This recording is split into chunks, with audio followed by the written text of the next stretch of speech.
Salam, Yeni Azərbaycan televiziyasının canlı efirini izləyirsiniz və günün çapı ilə bugün də qarşınızdayıq. Bugün də ölkə və dünya gündəminin önəmli mövzularını müzakirə eləməyə çalışacağıq. Şübhəsiz ki, dünyanın gözü hal-hazırda Pakistan və Hindistan münasibətlərindədir ki, ciddi bir gərginlik var və nəzərə alsaq ki, hər ikisi nüvə ölkəsidir. Bu gərginlik təkcə bölgə üçün yox, elə dünya üçün bir təhdidə çevrilir.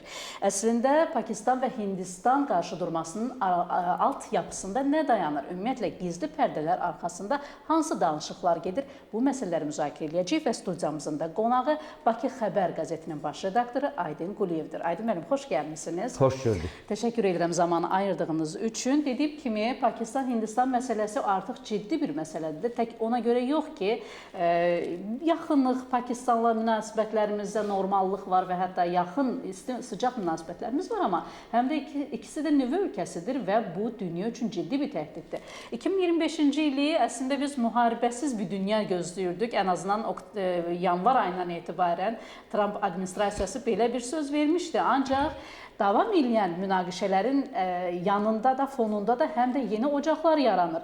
Bunu necə şərh edə bilərik? Bu, Hindistanla Pakistanın arasında belə gərgin münasibətlərin olmasının tarixi kökləri var. Bir neçə dəfə müharibə eləyiblər. Onlar ötən əsrin ortalarında 1947-ci ildə bu iki dövlətin müstəqilliyi əldə eləməyindən sonra ərazi mübahisələri zaman-zaman onların arasında müharibələrə gətirib çıxardıb.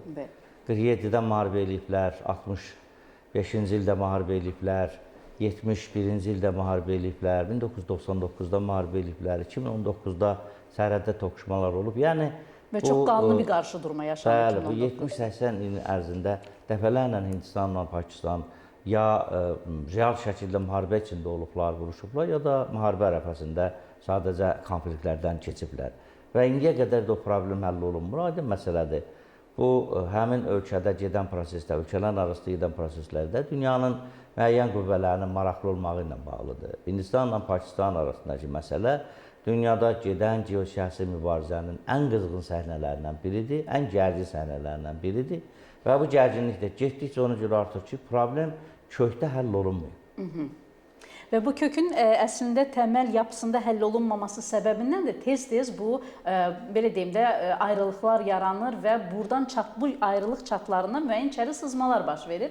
Artıq Pakistanlı nazir bildirdi ki, 24 və 36 saat çox önəmlidir, çox kritikdir və hər an müharibə başlaya bilər. Düzdür, hərçənd sonradan dedi ki, müəyyən mənada siz məni yanlış anlamışsınız, amma siz necə proqnozlaşdırırsınız? Həqiqətən də bu gedən proseslər ciddi bir müharibəyə çevirə bilərmi?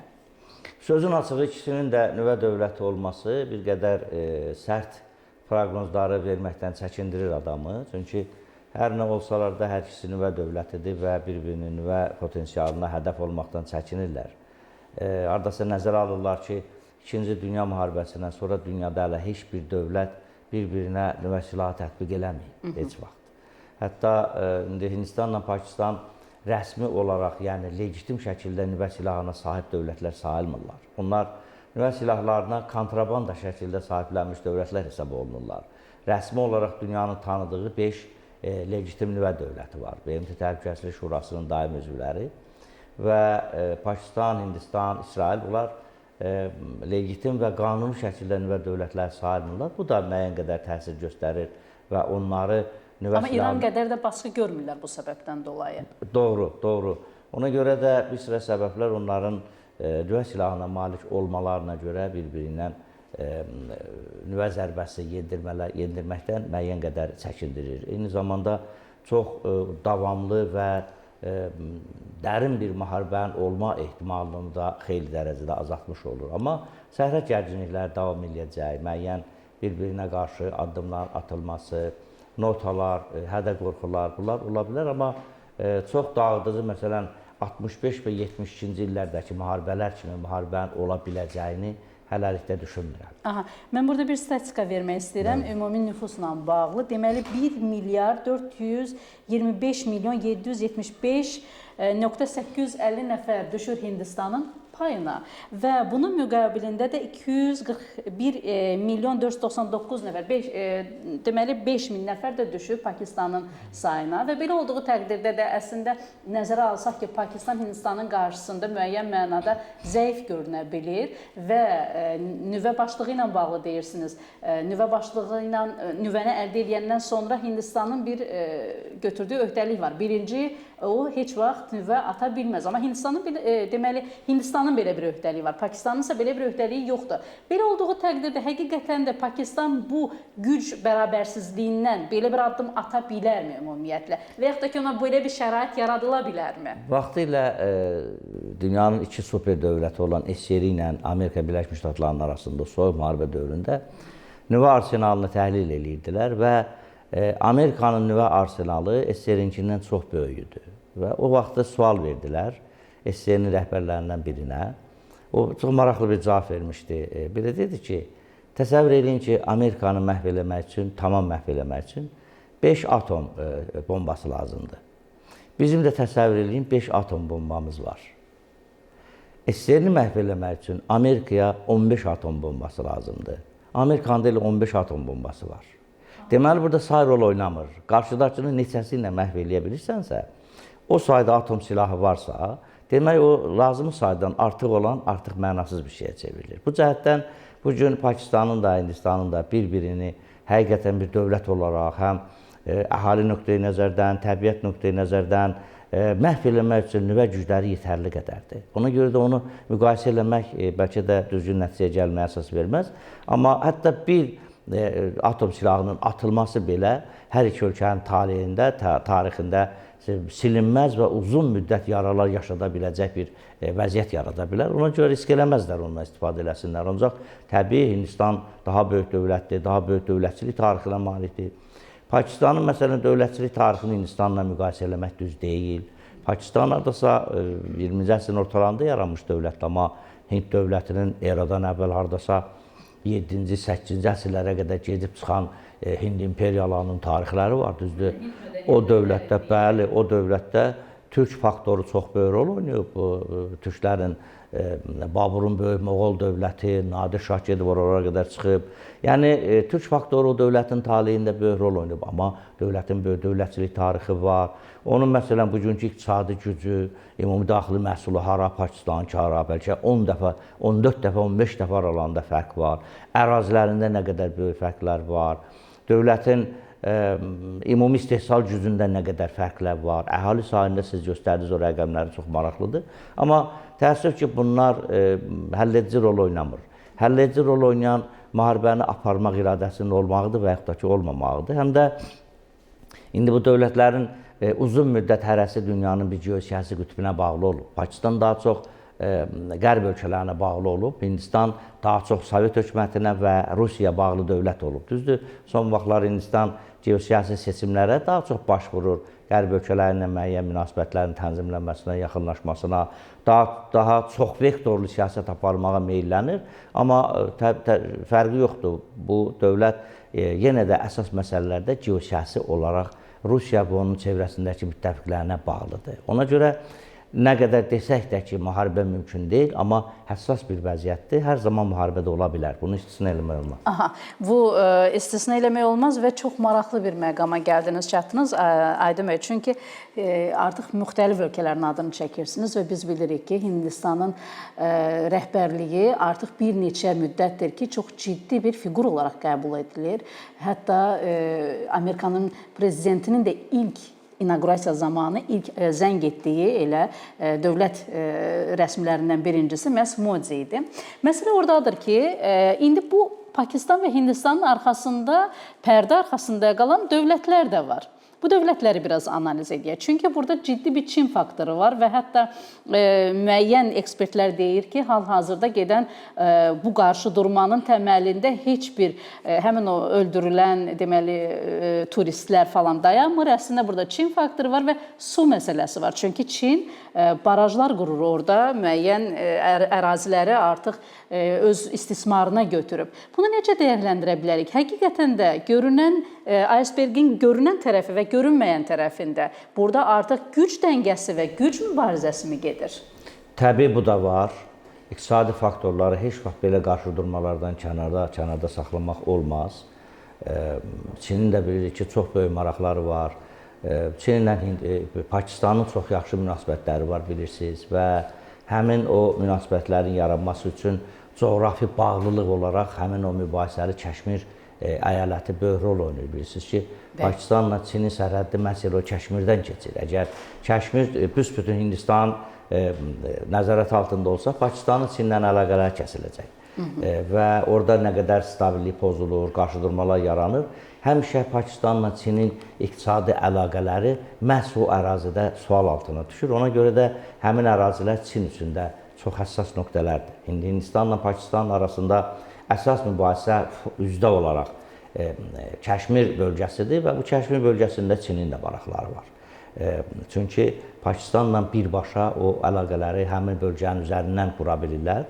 Hindistanla Çinin biz bilirik ki, tarixən həmişə böyük rəqabət içində olublar. Çünki Cənub-Şərqi Asiyanın iki qüdrətli dövlətidir. Aralarında böyük rəqabət var. Demək olar ki, əraziləri də təxminən oxşardır, əhalilərin sayı da bir-birinə oxşardır və o bölgədə dominant rol oynamaq baxımından həmişə Hindistanla Çin arasında rəqabət olub. Hətta mən xatırlayıram, ötən əsrin 70-ci illərində sərhədlərdə silahlı qarşıdurmalar da yaranıb Hindistanla Çinin arasında və bu günə qədər hətta Hindistanla Çin sərhədlərini tam şəkildə delimitasiya edib qurtarmayıblar da. Bu sərhəd mübahisələri bu günə qədər də var. O bir tərəfdən məsələdə maraqlı olan ölkələrdən, məsələn, Türk dünyasının dövlətlərini qeyd eləmək olar. Məsələn, Türkiyə ilə Pakistan bilirsiniz ki, çox yaxın dövlətlərdirlər, qardaş ölkələrdirlər. Azərbaycan özü... Elə təzəlikcə Pakistan rəsmiləri Türkiyədə idilər. Doğru. Pakistanla Azərbaycanın və digər Türk dövlətlərinin çox yaxşı münasibətləri var. Pakistan bizə çox yaxın dostluq və müttəfiqlik rolunu oynayıb. Təbii ki, bizim də Türk dövlətlərinin təmsilçisi olaraq o məsələlərdə müəyyən maraqlarımız var. Pakistan müsəlman dövlətidir. İslam Əməkdaşlıq Təşkilatının çox böyük, bilirsiniz ki, qüvvələri var, saysız hesabsız ölkələr olan üzvləridir. Və Pakistan da bu İslam Əməkdaşlıq Təşkilatının aparıcı ölkələrindən biri olaraq müəyyən hallarda hər nə qədər rəqabətdə olsalar da, məsələn, Səudiyyə Ərəbistanı ilə, digərləri ilə, amma müəyyən məqamlarda İslam dünyasının dəstəyinə söykənə bilər. O bir tərəfdən Hindistanın birmənalı olaraq seçimi son dövrlərə qədər Rusiyanın üzərinə qoyması, Rusiya ilə daha yaxşı müttəfiqlik etməsi də müəyyən qədər qərb ölkələrini Pakistana dəstək verməyə yönəldir, o cümlədən Amerikanın özü. Məsələn, Əfqanistanda o müharibənin getdiyi dövrlərdə Pakistan Amerikanın ən yaxın müttəfiqi rolunu oynayırdı. Amerikanın hərbi bazaları, təlim bazaları Pakistanda yerləşirdi. Orada hazırlayırdılar və onu atırdılar Əfqanistana Sovet qoşunları ilə vuruşmaq üçün. Amma SSR dağılandan sonra o geosiyasi seçimlərdə biraz fərq əmələ gəldi. Sovet dövründə Pakistan SSR-nin düşməni kimi nəzərdən keçirilirdi. Amma Sovet imperiyası dağılıb gedəndən sonra Pakistanın artıq daha geniş siyasət aparma imkanları yaranandan sonra Pakistana düşmən kimi baxmırdılar. Pakistan özü də artıq daha açıq və çevik siyasət aparırdı. Çünki SSR-nin yerində yaranmış olan bir sıra müsəlman dövlətləri artıq Pakistanın müttəfiq ölkələri idi. Bax, belə ümumiyyətlə çox saysız hesabsız istiqamətlərdə çoxlu ölkələrin maraqlarını toqquşduğu bir münaqişədir. Pakistanla Hindistan arasında olan.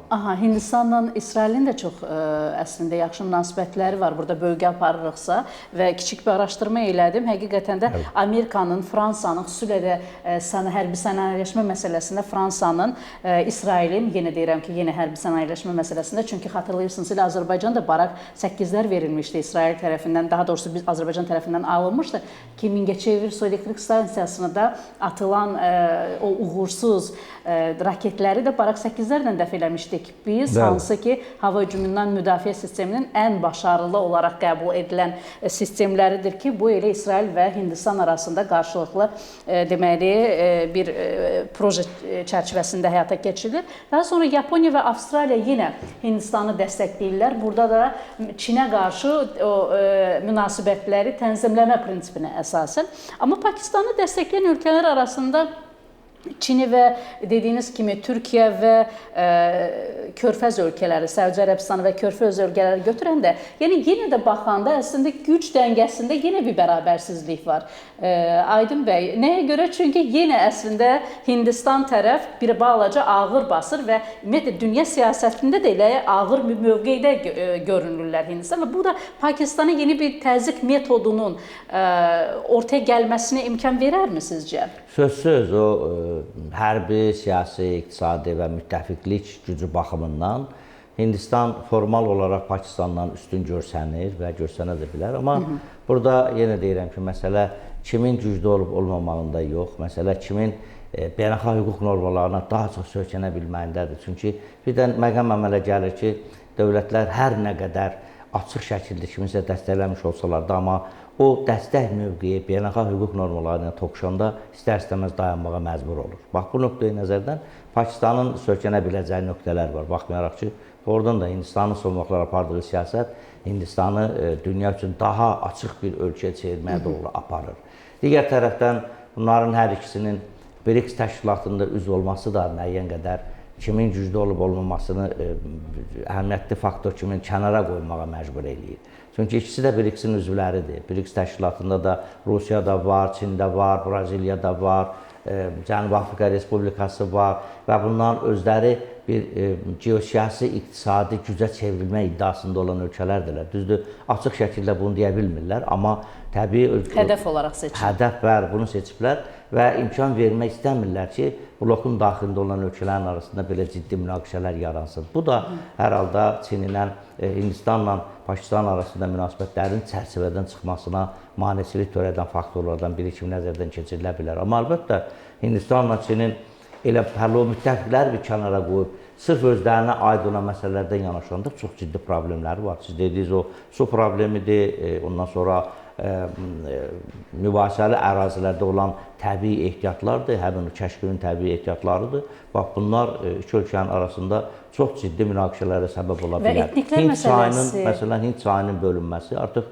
Hindistan açıq şəkildə hərdə-qorxu gəlir ki, bunu vaxtilə xatırladığım qədər belə bölüblər. Suyun 30% Hindistanındır, 70%-dən Pakistan istifadə edib Hind çayının. Amma o müqaviləni Hindistan pozmaq üzrədir və ümumiyyətlə Hind çayının qarşısını kəsmək haqqında artıq düşünürlər, planları var. Bu da ki, Pakistanı çox böyük bir kənd təsərrüfat ölkəsi kimi olduqca əhəmiyyətli bir su mənbəyinə məhrum eləyə bilər. Və əgər doğrudan da o addımları atacaqlarsa, məsələn, suyun qabağının kəsilməsi, bu artıq müharibə deməkdir. Vaxtilə mən sizə xatırladım, Suriya ilə Türkiyənin də çox ciddi münaqişələrindən biri bax o Fərat çayının suyundan istifadə məsələsində idi. Düzdür, o geosiyasi amillər də... Livan onun üstündə bombalandı, su hövzələri üstündə bombalandı İsrail Rusiyaya keçmək üçün. Düzdür, o geosiyasi amillər də var idi. Təbii ki, amma sonuç etibarilə su məsələsi... Birbaşa iqtisadi faktorlar böyük rol oynayırdı. Ona görə də bugün Hindistanla Pakistan arasında da xüsusilə də bax o su məsələsindən istifadə çox ciddi konfliktlərə meydan aça bilər, yol aça bilər. Əgər doğrudan da Hindistan o addımları atsa, suyun qabağını kəssə, bu artıq müharibə elan eləmək kimi bir şeydir. Burada bizim üçün maraqlı olan bir də Azərbaycanın mövqeyi məsələsi var. Çünki Azərbaycan öz xarici siyasətində, bunu ölkə başçısı da çox ciddi olaraq hər zaman vurğulur. İladə da çıxışı zamanında 7 yanvarda ölkə mediasına verdiyi açıqlamalarda da bildirdi ki, Azərbaycanın apardığı müstəqil və balanslı siyasət bugün Azərbaycanı həqiqətən də ciddi bir söz sahibi eləyir. Belə olduğu təqdirdə Azərbaycanın münasibəti də önəmlidir və nəzərə alsaq ki, artıq bölgənin ən önəmli aktoru və faktor olaraq biz qəbul edildik. Bizim Pakistanla münasibətlərimiz çox gözəldir. Pakistanla olan münasibətlərimiz 44 günlük savaş zamanı Azərbaycana göstərdikləri mənəvi və siyasi dəstəkləri də nəzərə alsaq. Amma Hindistanla, xüsusilə də Ermənistana silah satması məsələsində müəyyən ziddiyyətlərimiz mövcuddur. Yenə də balanslaşdırılmış siyasət aparırıq. Belə olduğu təqdirdə Azərbaycanın bir kimin yanında durma ehtimalı və yaxud da ki, necə bir dəstək göstərmə ehtimalını biz öngörə bilərik? Azərbaycan aydın məsələdir. Hindistan və Pakistanla münasibətlərdə aydın prinsiplərə söykənən siyasət aparır. SSR dağılandan sonra siz də bilirsiniz ki, xüsusilə də Qarabağ məsələsində yaranmış müstəqil bir dövlət olaraq Azərbaycanı ən ardıcıl şəkildə Pakistan müdafiə edib, Hindistan yox.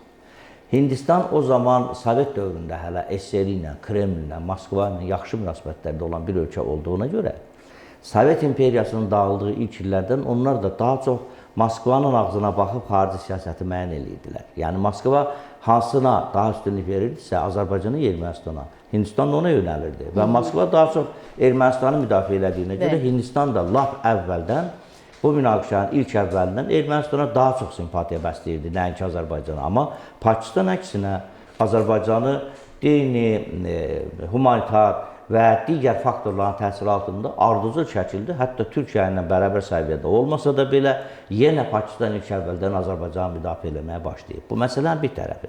İkincisi, Azərbaycan... Nəzərə ki, Pakistanla Azərbaycan arasında biraz da tarixi bağlar var, mənəvi bağlar. Bəli, o tarixi faktorlar da var. İkincisi, burada beynəlxalq hüquq normalarına bağlı bir obyektiv hüquqi və siyasi tərəflər də var.